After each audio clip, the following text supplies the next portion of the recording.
Hello കുട്ടീസ്, അപ്പോൾ ഈ ഒരു സാധനത്തെ എനിക്ക് വഴി വെച്ച് കിട്ടിയതാണ്. പിന്നെ അതിൻ്റെ ദയനീയാവസ്ഥ കണ്ടിട്ട് ചായയും കടിയൊക്കെ വാങ്ങിക്കൊടുത്തിട്ടോ ബസ്സും കയറ്റി വിട്ടില്ലാട്ടോ ഞാൻ വീട്ടിൽ വന്നത്.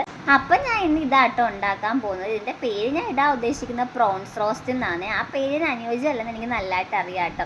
അതൊക്കെ കഴിഞ്ഞാൽ വന്നപ്പം തന്നെ ഈ സാധനങ്ങളെ ഞാൻ ക്ലീൻ ചെയ്ത് വെച്ചിട്ടുണ്ടായിരുന്നു.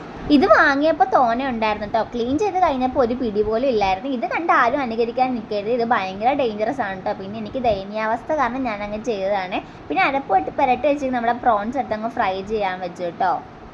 ഇന്നലെ കുറച്ച് പച്ചക്കറി വാങ്ങിയിട്ടുണ്ടായിരുന്നു. അപ്പോൾ ഇന്നലെ എനിക്കത് മാറ്റി വെക്കാൻ സമയമൊന്നും കിട്ടിയില്ല കേട്ടോ. ഇന്നാണ് സമയം കിട്ടുന്നത്. അപ്പോൾ അതൊക്കെ ഒന്ന് മാറ്റി വെച്ചു കേട്ടോ. ഇത് കാണുമ്പോൾ എനിക്ക് ഓർമ്മ വരുന്നത് പണ്ട് അമ്മ ഉണ്ടാക്കുമ്പോൾ അതിന് ഒന്നും രണ്ടും ഒക്കെ ഞാൻ എടുത്ത് തിന്നുമായിരുന്നു. പിന്നെ അവസാനം ഒരു പിടിയേ കാണത്തുള്ളൂ കേട്ടോ. അപ്പോൾ അതൊക്കെ കഴിഞ്ഞിട്ട് അതൊക്കെ ഒന്ന് മാറ്റി വെച്ചു കേട്ടോ. ഈ ഉണ്ടാക്കിയ എണ്ണയ്ക്കകത്ത് തന്നെയാണ് ഞാൻ സവാള അതേപോലെ തന്നെ കൊച്ചുള്ളിയൊക്കെ വഴറ്റിയെടുക്കുന്നത്.